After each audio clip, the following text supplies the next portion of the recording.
sintonia, troca de experiências e um bate-papo descontraído sobre o Espiritismo na sua manhã. Deusa Nogueira explica a mediunidade no nosso dia a dia. Começa agora, na sua Rádio Rio de Janeiro, o programa Conversando sobre Mediunidade. Queridos amigos ouvintes da Rádio Rio de Janeiro, Deusa Nogueira, conversando sobre mediunidade. E hoje estamos continuando o estudo do livro No Mundo da Mediunidade, de Odilon Fernandes, através do médium Carlos Bacelli, editado pela Livraria e Editora Espírita Pedro e Paulo. E o tema de hoje é mediunidade e vida familiar. Fascinante, né, meus amigos? Mediunidade e vida familiar. É de uma carta de Paulo, a primeira carta a Timóteo, capítulo 3, versículos 4 e 5, em que ele fala assim: e que governe bem a sua própria casa, criando os filhos sob disciplina, com todo respeito. E aí vem entre parênteses: pois se alguém não sabe governar a própria casa, como cuidará da igreja de Deus? E é interessante que essa carta de Paulo, primeiro ele tem Timóteo e Tito como filhos queridos, né? E ele coloca o Timóteo como futuro divulgador, como foi mesmo, divulgador da doutrina. E isso é muito interessante para a gente, né? Às vezes não é muito agradável, não, porque às vezes a gente preferia cuidar da casa de Deus do que cuidar da própria casa. Mas uma coisa está ligada à outra, né, meus queridos? A vida, nesse sentido, é uma só. No programa passado, nós falamos que o médium, ele é um todo, né? Ele é um todo. A gente tem setores, mas, na verdade, o momento mediúnico é um todo na vida da gente. Então, é terapêutico mesmo a gente não estabelecer processo de fuga. A gente pode estabelecer? Pode, né? Porque muitas vezes, para muitos de nós, é muito mais agradável estar na casa espírita, no meio espírita, do que dentro da questão familiar. A gente tem agravos, temos dificuldade, porque é essa questão do mundo mesmo, provas e expiações, vicissitudes, isso faz parte do nosso crescimento. Mas aí, o Odilon, ele veio falando pra gente assim, ó: ao contrário do que equivocadamente se pensa, o exercício da mediunidade não é incompatível com a vida familiar. Olha que coisa boa! Porque a gente às vezes acha, né? Exigem muito lá no centro, e aí eu penso assim: quando eu estiver livre de tudo isso? Uma vez eu conversei com uma pessoa, uma pessoa que é médium, desde de nova, né? Ela é médium, a mãe é médium, tudo isso. Mas ela fala assim: eu não exerci a mediunidade porque tenho a responsabilidade. E eu não posso fazer muitas coisas ao mesmo tempo, porque eu gosto de fazer tudo perfeito. Tudo que eu pego, eu quero fazer bem feito. Eu fiquei calada, né? Fiquei calada porque a gente é administração, meus amigos. Muitas vezes as pessoas acham que a gente tem a questão perfeita, não é não. Em algumas situações, eu agora mesmo estou vendo, ó, daqui a pouco eu vou ter que dar uma organizada aqui no escritório, né? Sempre tem a gente que tem uma casa ativa, sempre falta sempre precisa, né? Tem uma gaveta para organizar, para arrumar. Embora a gente que vai aprendendo organização, a gente tira do lugar e põe no lugar. Mas sempre tem alguma coisa para fazer, graças a Deus, né? Graças a Deus. Sempre tem alguma coisa para fazer, porque aqueles que não têm uma casa gostariam de ter o trabalho que a gente às vezes reclama que está fazendo. Não é isso? Então, há essa demanda de fazer coisas, né? E perfeito não fica, meus amigos, não fica. Eu acho que dificilmente alguém vai falar assim: eu administro todos os setores da minha vida com perfeição, porque tem aquilo que a gente gosta mais. Os amigos sabem que eu gosto de cozinha, né? Então, a cozinha, a gente mantém, né? É limpa, organizada, sabendo tudo que tem, tudo isso, né? Mas aí você ocupa um tempo maior ali, e aí é outra coisa que eu gosto, a leitura, o estudo. Então, a gente vai lendo, vai estudando. E aí tem aquele setor que a gente pega de vez em quando, né? Naquele dia, a gente pega, mas não está sempre absolutamente organizado. Isso na nossa imperfeição, na minha que eu tô falando, é impossível. Mas não é incompatível. Até porque, pelo amor, pelo respeito que a gente tem às pessoas que vivem conosco, né? Pela gratidão que a gente tem de ter dado um lar, Deus ter nos oferecido um lar, né? A gente não vai deixar de estabelecer o caos. E quando alguma coisa está se tornando caótica, assim, peraí, tá na hora. Tá na hora de eu correr, tá na hora de eu tirar, tá na hora de eu fazer. Não é assim, meus amigos, na vida da gente. Então vamos ver o que Odilon Fernandes fala sobre esse tema. Ele colocou que o exercício não é incompatível com a vida familiar. Se muitos medianeiros não revelam tendência para o casamento, não há nada que impeça os outros a assumirem os compromissos conjugais. E aí, compromissos conjugais, gente, não é só a questão, né, da casa. Daqui a pouco ele vai falar aqui pra gente. Se a constituição familiar, por vezes, absorve tempo do médium, impondo-lhe obrigações paralelas à tarefa mediúnica, confere-lhe um vasto campo de experiências que o médium solteiro habitualmente não tem, porque a convivência é naquela hora, amiguinhos, que a gente está querendo se pegar no livro. Aí quem está em casa chama para uma conversa ou pede alguma coisa, não é assim? E a gente respira fundo e fala assim, tem que ser de boa vontade. Com o tempo, a gente vai treinando isso. Mas no começo, né, quando a gente sai da vida de solteiro, em que é tudo muito mais dividido, né? Muito mais dividido. Eu tive mães, tias, avós, essas pessoas todas. Então, o que eu fazia em casa era uma parte, não era um todo, como com a vida de casada, né? É uma administração menor. Então eu tinha tempo, né, de ler toda a bibliografia que eu queria, uma beleza, na hora que eu quisesse, essa situação toda. Quando você compartilha a vida com alguém, já está a palavra já diz compartilhar. Então tem uma divisão de tarefas, né? Uma divisão de tempo. E saber administrar isso é o que o Odilon fala aqui, ó. É uma experiência vasta, que muitas vezes, quando você está sozinho, é você com você mesmo, habitualmente não tem. Embora a maioria dos solteiros que eu conheço tem o cuidado com alguém, ou são muito solicitados junto a outras pessoas, até porque o outro fala assim, mas fulano pode, porque fulano está sozinho, né? É o já que, né? Já que está sozinho, pode fazer isso, aquilo outro. E Odilon Fernandes nos diz, em muitos casos, o casamento preserva o medianeiro de possíveis desastres morais no que se refere à sexualidade. Portanto, devido ao exacerbar da sensibilidade ao karma em termos de causa e efeito, ele se expõe à tentação, facilitando o assédio de espíritos obsessores que lhe tramam a queda.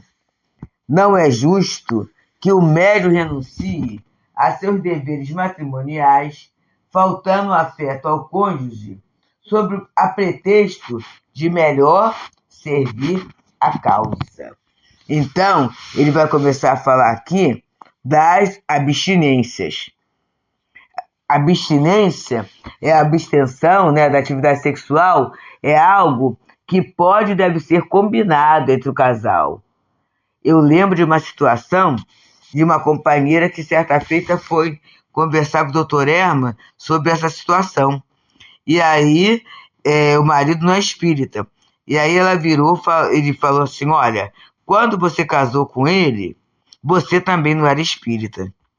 Então, tem que haver aí um bom senso, né? Um equilíbrio, um uso da sensibilidade, da inteligência para que essa relação sexual, essa relação matrimonial não gere conflito e a gente às vezes até não empurre o outro para o adultério, para uma situação moral mais complicada.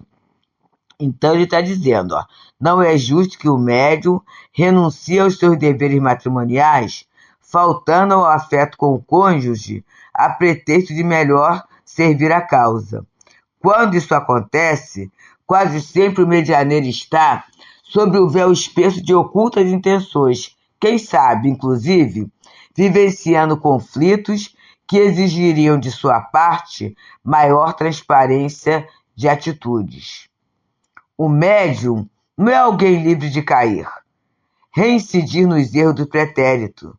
A maioria dos sensitivos encarnados são espíritos comprometidos na área do sentimento. Então a gente sabe que afetividade e sexualidade são pontos assim muito sérios, muito importantes na nossa vida. E que nem sempre a gente está pronto, a gente está preparado para administrar, né? Para administrar essa questão. Porque era esse sentimento, e aí vamos colocar o sentimento mais amplo, né? Relacionamento com os outros. Quantos de nós tem dificuldade?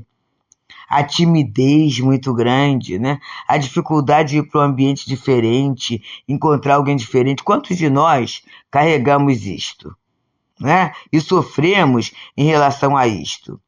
E ele coloca aqui, a advertência do apóstolo, no entanto, é mais elástica.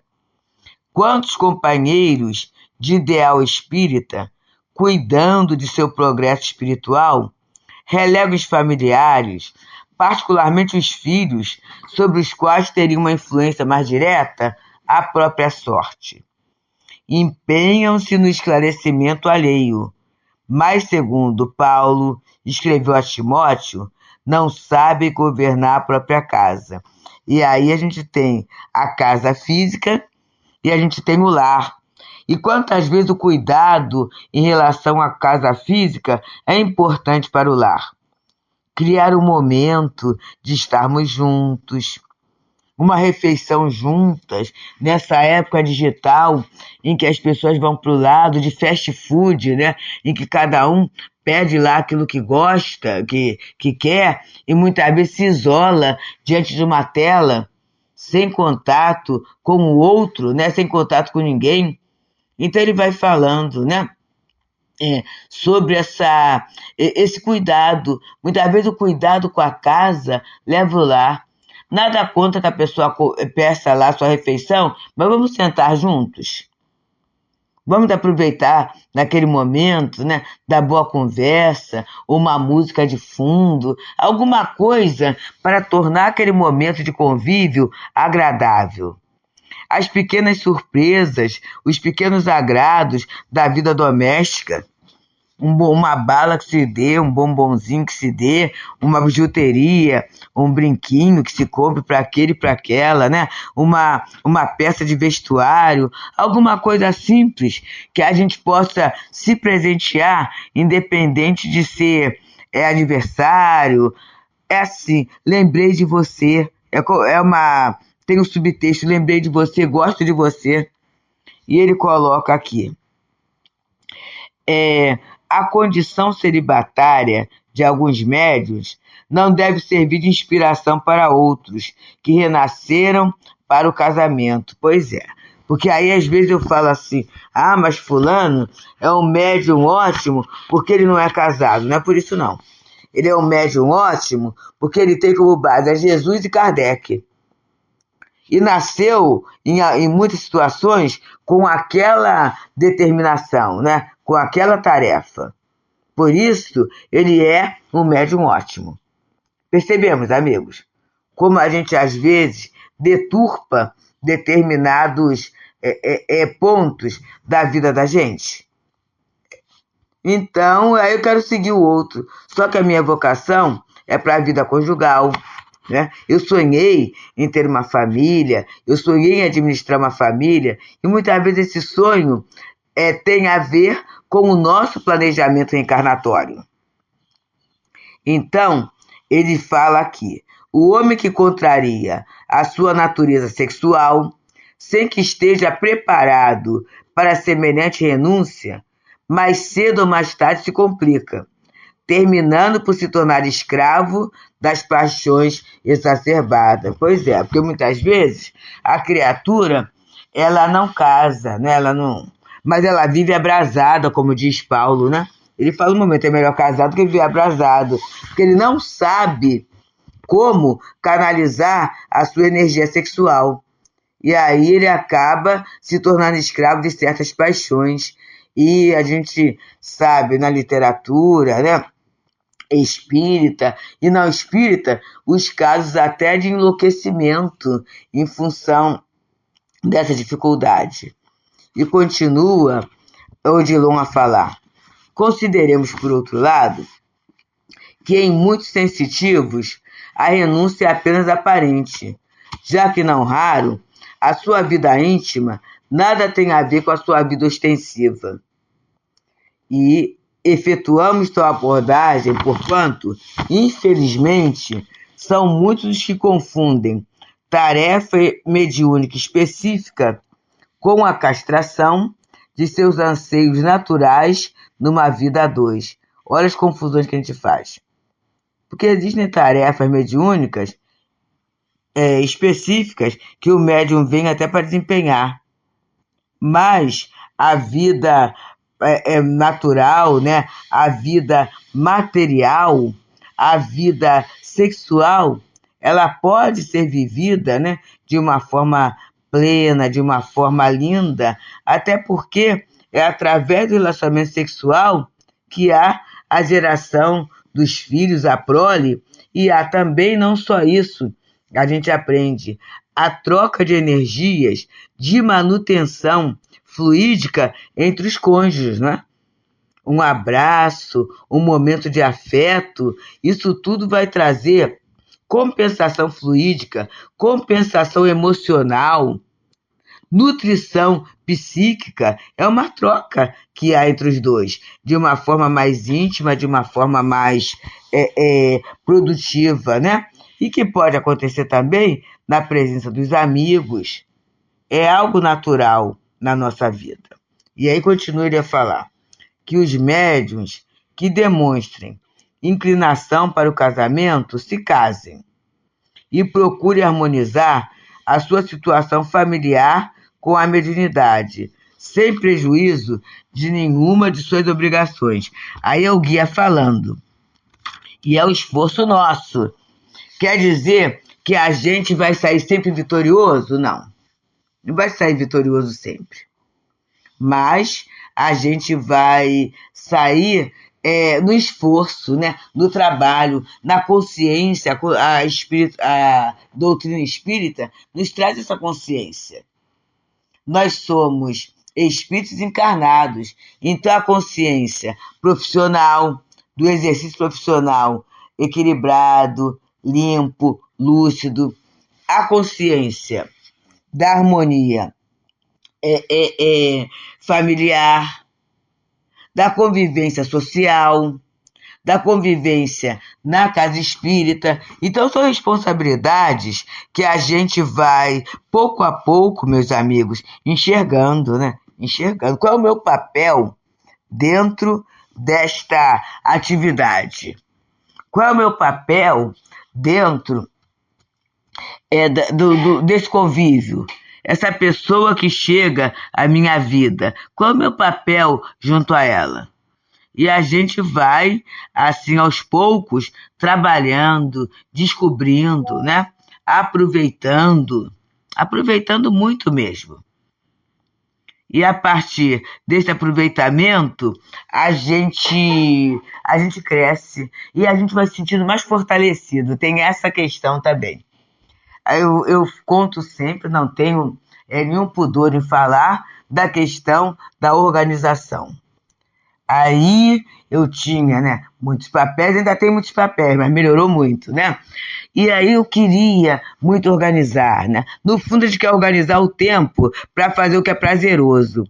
Mas para fazer o que é prazeroso e ser prazeroso, eu tenho que dar conta das outras situações, né? E aí eu fui aprendendo, graças a uma fala até no YouTube, eu fui aprendendo aquilo, e daqui a pouco eu encontro com uma amiga no centro, que é personal organizer, e a gente foi trocando. Gente, graças a Deus. Tem amigos do movimento espírita que falam assim, como é que você consegue fazer tanta coisa? E a gente vai organizando, a gente vai aprendendo, né? A conciliar, né? De forma harmônica, sem culpas, sem ficar com a cabeça pensando assim, como é que vai ser? Não. E aí, ele coloca assim, né? Sobre essa situação, que muitas vezes eu tenho uma ideia, né? De tarefa mediúnica incompatível com a outra tarefa. Alguns da mediunidade paga é com a tarefa profissional. A pessoa acha que porque é médium vai ter que ganhar dinheiro, né? Aquilo. E outros é com a questão da vida familiar. Eu sou médium, então a minha obrigação não é com a família. Só que eu tenho vocação para a vida familiar. Então ele começa assim, ó. Não há impasse intelectual ou devocional que o diálogo franco não possa resolver. Então vamos conversar em nossas casas, com os nossos parceiros, né? Vamos aproveitar isso.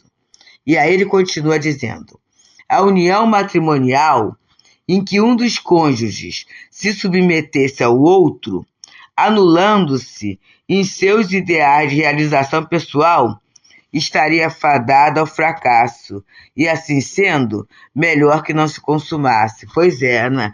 Porque a gente, às vezes, exige a renúncia do outro, e a gente não quer renunciar a nada.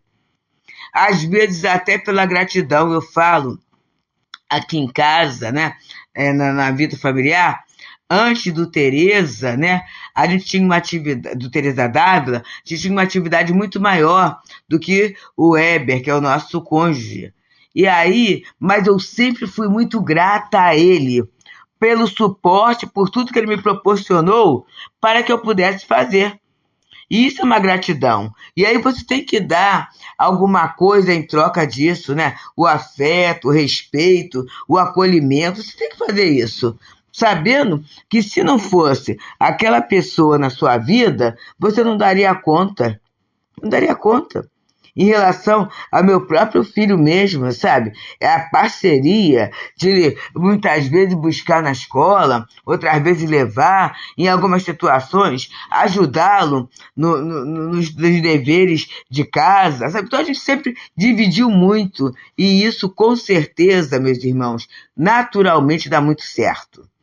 E ele continua dizendo assim, encerrando esse tema muito bom mesmo, que é a mediunidade e vida familiar, que está nessa obra, No Mundo da Mediunidade.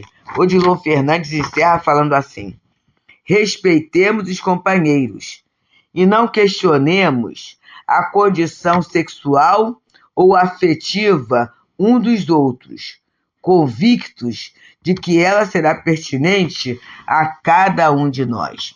Então, que a gente consiga se respeitar, porque à medida que eu me respeito, eu consigo também respeitar o outro, que é o meu irmão, né? Que a gente possa pensar nisto, que a gente possa, quem sabe, no dia de hoje, organizar um tanto melhor a nossa vida, né? A nossa vida doméstica, a nossa vida conjugal, a nossa vida familiar, a nossa vida profissional também, a nossa vida na casa espírita. Que Deus nos ajude, meus amigos, a organizarmos o nosso tempo reencarnatório. Muita paz. Deusa Nogueira explica a mediunidade no nosso dia a dia. Programa Conversando sobre Mediunidade.